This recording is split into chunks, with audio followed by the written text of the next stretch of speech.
बक्सर में सुधाकर सिंह चुनाव लड़ रहे थे और मिथिलेश तिवारी चुनाव लड़ रहे थे, और हम एक गांव में गए और वो मल्लाह का गांव था, गांव के आगे लिखा हुआ था बिंद टोला, बताइए किसको वोट दीजिएगा। तो वो बोले कि हमारा नेता सहनी है। तो हम उनको खोदने के लिए बोले कि अरे भाई सहनी तो लालू जी के साथ है ना इस बार, तो लालू जी को वोट दीजिएगा ना। तो बोला कि नहीं नहीं नहीं, हम सहनी को वोट देंगे, सहनी लालू जी के साथ है इसीलिए लालू जी को वोट दे रहे हैं, सहनी चल जाएगा भाजपा के साथ तो हम भाजपा को वोट देंगे। उनके पिताजी का मौत होता है और बिहार का हर नेता उनके लिए पोस्ट करता है। उनके पिताजी का मौत होता है और जिस बीजेपी के खिलाफ वो आग उगल रहे थे लोकसभा चुनाव में, बीजेपी का बहुत सांसद, बहुत विधायक और बहुत आदमी उनसे मिलने पहुंचता है, उनके उप मुख्यमंत्री जाते हैं। उनके पिताजी का मौत होता है और वहां पर लालू प्रसाद यादव जाते हैं। तेजस्वी यादव कितना बड़ा नेता बन जाएंगे और बन गए हैं ये बात अलग है, लेकिन लालू यादव का क्रेज और लालू यादव का महत्ता बिहार की राजनीति में आज भी तेजस्वी यादव से ज्यादा है। एक आदमी आपको भरी सभा में, जहां पर तमाम विधायक और एमएलसी और आदमी बैठा है, सब आपको कह रहा है कि भाई रिचार्ज कूपन है। For the information of the audience कि अब रिचार्ज कूपन नहीं होता है। रिचार्ज कूपन बचपन में हो रहा था, 1 रुपया के सिक्का से आप उसको हटाते थे, स्क्रैच करते थे, तो आदमी मतलब क्या रिटायर्ड बता दिए एक तरीके से। एक तो कूपन बताए, बेइज्जती हुआ, और ये कूपन अभी का नहीं है, 15 साल पुराना बात है। तो भाई साहब मुकेश सहनी भूल थोड़ी जाएंगे। मुकेश सहनी ने नरेंद्र मोदी के आह्वान पर तिरंगा लगाया। उसके बाद आज ही आप खबर की है कि अशोक चौधरी उनसे मिलने गए हैं, और अशोक चौधरी क्या है तो नीतीश कुमार के बायां दाहिना हाथ है। उसके बाद बीजेपी के कोई मंत्री हैं, उस आप कह रहे हैं कि स्वागत है, प्रेम कुमार धूमल कि आपका स्वागत है। तो ये तमाम चीजें अब इस बात की ओर इशारा कर रही हैं कि मुकेश जी बदल जाएंगे। अगर भाजपा वाले, जदयू वाले मुकेश सहनी को डिप्टी सीएम का वो दे रहे हैं, लालच दे रहे हैं, तो आप भी दीजिए, क्यों नहीं दिया जाना चाहिए। कौन नहीं बन, कोई भी बन सकता है कभी भी। राजस्थान मध्य प्रदेश का मुख्यमंत्री कौन बना? भाजपा किसको बनाया? कोई सोचा भी नहीं था। तो आपको अपने अलाइज को पकड़ के रखना पड़ता है। तो तेजस्वी यादव को नुकसान है मुकेश सहनी जाने से, फायदा नहीं है।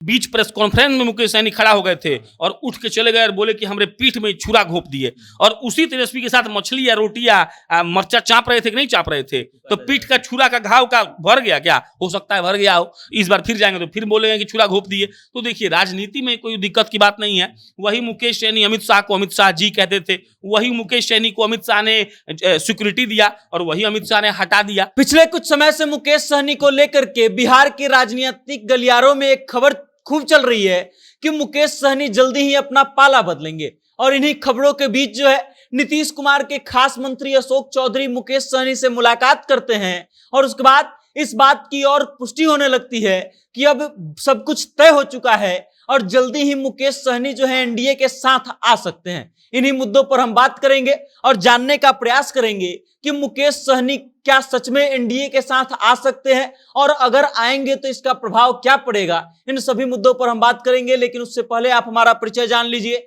नमस्कार, मेरा नाम वेद प्रकाश है और हमारे साथ मौजूद है प्रशांत राय। सबसे पहले भैया स्वागत है आपका। बहुत बहुत धन्यवाद। सबसे पहला सवाल ये कि क्या मुकेश सहनी का राजनीतिक कद जो है पिछले कुछ दिनों में बढ़ गया है और बढ़ने का फायदा मिल रहा है उनको? देखिए सबके जिंदगी में एक पॉइंट आता है जब उस आदमी का पतन नहीं होता है, उठाव होता है। उतार चढ़ाव जो शब्द है ना, वो उतार अलग है, चढ़ाव अलग है। अभी चढ़ाव पर मुकेश जी पहुंच गए हैं, आप समझिए इस बात को। उनके पिताजी का मौत होता है और बिहार का हर नेता उनके लिए पोस्ट करता है। उनके पिताजी का मौत होता है और जिस बीजेपी के खिलाफ वो आग उगल रहे थे लोकसभा चुनाव में, बीजेपी का बहुत सांसद, बहुत विधायक और बहुत आदमी उनसे मिलने पहुंचता है, उनके उप मुख्यमंत्री जाते हैं। उनके पिताजी का मौत होता है और वहां पर लालू प्रसाद यादव जाते हैं। तेजस्वी यादव कितना बड़ा नेता बन जाएंगे और बन गए हैं ये बात अलग है, लेकिन लालू यादव का क्रेज और लालू यादव का महत्ता बिहार की राजनीति में आज भी तेजस्वी यादव से ज्यादा है। और तेजस्वी यादव अगर मुख्यमंत्री बन भी जाते हैं तब भी लालू यादव का महत्ता बिहार के राजनीति में तेजस्वी यादव से ज्यादा ही रहेगा। वो आदमी अगर किसी आदमी के दरवाजे पर चला जाए तो समझ लीजिए कि उस आदमी का कितना बड़ा महत्व है, जिसके दरवाजे पर लालू प्रसाद यादव शोक संवेदना व्यक्त करने गए हैं और ये बताने गए हैं कि आपके साथ बुरा हुआ, इस दुख के घड़ी में हम आपके साथ खड़े हैं। और ऐसा नहीं है कि सिर्फ जदयू और बीजेपी वाले और आरजेडी वाले गए, चिराग पासवान की पार्टी के लोग मिलने गए थे, जीतन राम मांझी के पार्टी के लोग मिलने गए थे। और इससे मालूम चलता है कि उनका रौला क्या है। पप्पू यादव निर्दलीय आदमी गया था मिलने। तो इन सब चीजों से मुकेश सहनी का जो राजनीतिक अभी एक तरीके से माइलेज है ना, वो बढ़ गया है और उनको लोग अब भाव देने लगे हैं। और इसका वजह भी है कि देखिए मुकेश, हम एक आपको एक किस्सा सुनाते हैं। हम थे बक्सर में सुधाकर सिंह चुनाव लड़ रहे थे और मिथिलेश तिवारी चुनाव लड़ रहे थे, और हम एक गांव में गए और वो मल्लाह का गांव था। गांव के आगे लिखा हुआ था बिंद टोला। तो बिंद मतलब मतलब होता है मल्लाह। हम सोचे कि इसमें तो पक्का हम रुकेंगे। तो देखिए, चुनाव कवरेज का अलग अलग तरीका होता है, लेकिन आजकल जो हम लोग के राज्य में चलता है वहां ये होता है कि जात के स्पेसिफिक नेता पर इस बात का ठप्पा लगता है कि वोट इनको ही मिलेगा। तो हम सोचे कि बढ़िया मौका है भाई साहब, उतर के पूछ लेते हैं। 10 आदमी घुसते घुसते गांव में ताश खेल रहा था, हल्का फुल्का बारिश हुआ और उसके बाद जब बारिश बंद हुआ हम वहां पर गए, चुपचाप उनके साथ नीचे बैठे और बोले कि पत्रकार हैं, पटना से आए हैं, बताइए किसको वोट दीजिएगा। तो वो बोले कि हमारा नेता सहनी है। तो हम उनको खोदने के लिए बोले कि अरे भाई, सहनी तो लालू जी के साथ है ना इस बार, तो लालू जी को वोट दीजिएगा ना। तो बोला कि नहीं नहीं नहीं, हम सहनी को वोट देंगे, सहनी लालू जी के साथ है इसीलिए लालू जी को वोट दे रहे हैं। सहनी चल जाएगा भाजपा के साथ तो हम भाजपा को वोट देंगे। और ये बात जनता जंक्शन के चैनल पर हमने चलाया है। तो इससे ये बात प्रूफ होता है कि अगर चिराग पासवान दावा कर रहे हैं कि भाई साहब 5% पासवान हमरा है, तो मुकेश सहनी भी दावा कर सकते हैं कि 4% 5% मल्लाह और बिंद हमरा है। मल्लाह और बिंद का सब्सिडियरी जात भी होता है जो ये लोग अलग अलग जानबूझ के कर दिया है। तो मुकेश सहनी का उतना रौला, उतना पहचान अब बन चुका है कि वो आदमी अब मांग करने लायक हो चुका है। और कोई आदमी राजनीति में जब डिमांडिंग हो जाता है और डिमांड जो कर रहा है वो उसके लायक है, मतलब उसका डिमांड डिजर्विंग डिमांड है, तो समझ जाइए कि वो आदमी धीरे धीरे धीरे धीरे ऊपर बढ़ता है। मुकेश सहनी अब उसी फ्लेवर में आगे बढ़ रहे हैं और कोई दो मत नहीं है, कोई दो राय नहीं है कि उनके पास लोग जाएंगे और वो चाहेंगे कि 25 में मुकेश सहनी उनके पाले में हो, चाहे वो तेजस्वी चाहे कोई चाहे। अगला सवाल ये कि मुकेश सहनी को लेकर के पिछले कुछ दिनों से खबरें लगातार चल रही है कि वो एनडीए के साथ आएंगे, तेजस्वी यादव का साथ छोड़ेंगे। तो ये क्या है? ये प्रेशर पॉलिटिक्स का हिस्सा है या फिर सच में मुकेश सहनी पाला बदल सकते हैं? देखिए, पहला बात तो ये कि सोखा कोई नहीं है, मुकेश सहनी ही बता पाएंगे कि वो जाएंगे कि नहीं। लेकिन आपको 2-3 वो किस्सा सुनाते हैं। पहला किस्सा, बिहार विधानसभा का मौका था। बिहार विधानसभा में तेजस्वी यादव खड़े होते हैं और मुकेश सहनी के बारे में कहते हैं कि अरे वो तो रिचार्ज कूपन है, उनका कूपनवा का वैलिडिटी अब खत्म हो गया है, आप इस बात का चिंता करिए कि आपका कूपन फिर से रिचार्ज होगा कि नहीं। सोचिए आप इस बात को वेद बाबू, एक आदमी आपको भरी सभा में जहां पर तमाम विधायक और एमएलसी और आदमी बैठा है, सब आपको कह रहा है कि भाई रिचार्ज कूपन है। For the information of the audience कि अब रिचार्ज कूपन नहीं होता है। रिचार्ज कूपन बचपन में हो रहा था, 1 रुपया के सिक्का से आप उसको हटाते थे, स्क्रैच करते थे। तो आदमी मतलब क्या रिटायर्ड बता दिए एक तरीके से। एक तो कूपन बताए, बेइज्जती हुआ, और ये कूपन अभी का नहीं है, 15 साल पुराना बात है। तो भाई साहब मुकेश सहनी भूल थोड़ी जाएंगे। ये पहला किस्सा। दूसरा किस्सा, नरेंद्र मोदी 2 साल पहले इस बात का आह्वान किए थे कि हर घर तिरंगा हम लाएंगे, और उसके बाद पूरे देश के लोगों ने अपने घर के ऊपर तिरंगा लगाया। हम पर्सनली इस बात के बहुत बड़े समर्थक हैं, इसमें कोई दिक्कत की बात नहीं है। लेकिन अब जो विपक्ष है वो तो विरोध करेगा कि खाली तिरंगा तिरंगा करते हैं, कुछ काम नहीं करते हैं, बेटियों का असमत ठीक नहीं है, सब बेच दिए, रेल बेच दिए, भेल बेच दिए, सेल बेच दिए, कुछ कुछ करता है विपक्ष। विपक्ष का काम है करना, इसमें भी कोई बुराई नहीं है। लेकिन मुकेश सहनी ने तो अपने डीपी में लगाया है तिरंगा का फोटो, लालू यादव और तेजस्वी यादव ने नहीं लगाया है। हम ये नहीं कह रहे हैं कि लालू और तेजस्वी देश विरोधी हैं, देशद्रोही हैं, ना ना।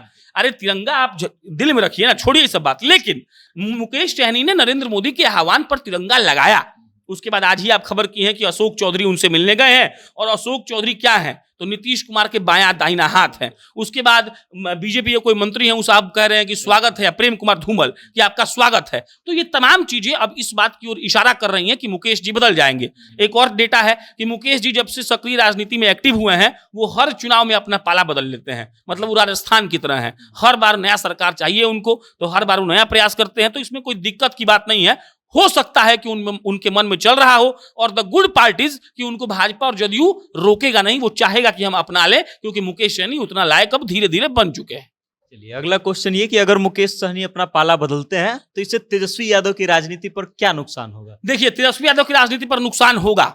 मुकेश सहनी के लिए तेजस्वी यादव ने, जब से उनकी दोस्ती हुई है लोकसभा वाली, 5-6 पोस्ट किया होगा, और वहां पर तेजस्वी यादव लिखते हैं बड़े भाई मुकेश सहनी जी, भाई मुकेश सहनी जी नहीं, बड़े भाई मुकेश सहनी जी। तो बड़े भाई अचानक से विदा ले लेंगे तो बुरा तो लगेगा, और बुरा लगेगा तो मीडिया वाले हम लोग भी सवाल पूछेंगे कि बताइए तेजस्वी, अरे जब पहली बार एनडीए बनाया अटल बिहारी वाजपेयी ने, तो यही कहा गया कि भाई साहब इतना पार्टी को मिला के बनाए हैं, गारंटी दे रहे हैं कि नहीं चलेगा। लेकिन अटल जी ने 5 साल सरकार चला के दिखा दिया 1999 से 2004 तक का जो सरकार था, हर साल हर महीने विपक्ष ने कहा, मीडिया ने कहा कि ई पार्टी वाला नाराज है तो आंध्रा में दिक्कत चल रहा है, तो तेलंगाना में कुछ मार हो जाएगा, बिहार वाला भाग जाएगा, बात समझिएगा। लेकिन ऐसा एनडीए को उन्होंने संजो कर रखा कि आज देखिए इतना साल के बाद भी एनडीए मजबूत है।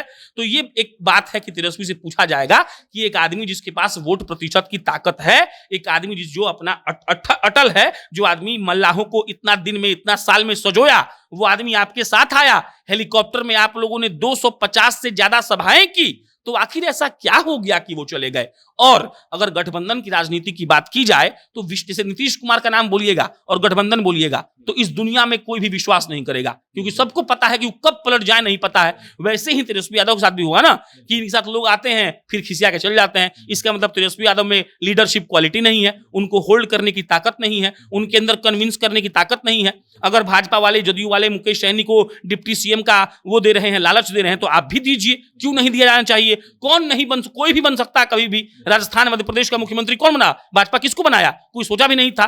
तो आपको अपने अलाइज को पकड़ के रखना पड़ता है। तो तेजस्वी यादव को नुकसान है मुकेश सहनी के जाने से, फायदा नहीं है। चलिए, अंतिम प्रश्न ये कि लोकसभा चुनाव के दौरान तेजस्वी यादव के साथ मिलकर के मुकेश सहनी जो है 250 से ज्यादा रैली करते हैं, जिसमें भाजपा और जदयू के विरोध में करते हैं।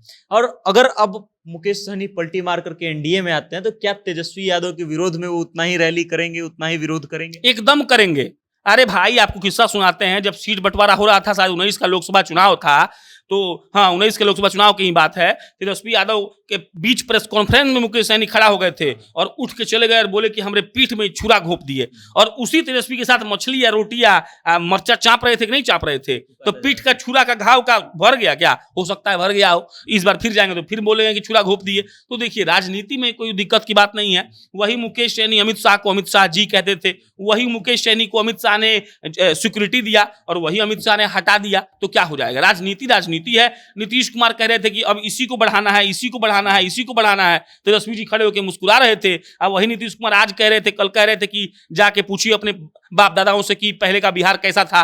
तो राजनीति में एवरीथिंग इज जायज, everything is fair and love and war, इसमें कोई दिक्कत की बात नहीं है। मुकेश सहनी ही नहीं, इस देश का कोई भी नेता जब पाला बदलता है तो वो गुणगान करता है जिस ओर उजाता है, और उसके बाद जहां से उजाता है उसका बुराई करता है। ये नियम है, ये चलता रहेगा। हमारा राजनीति इतना आदर्शवादी नहीं हुआ है कि ये सब चीज उतना समझ जाए और ये सब चीज करना छोड़ दे।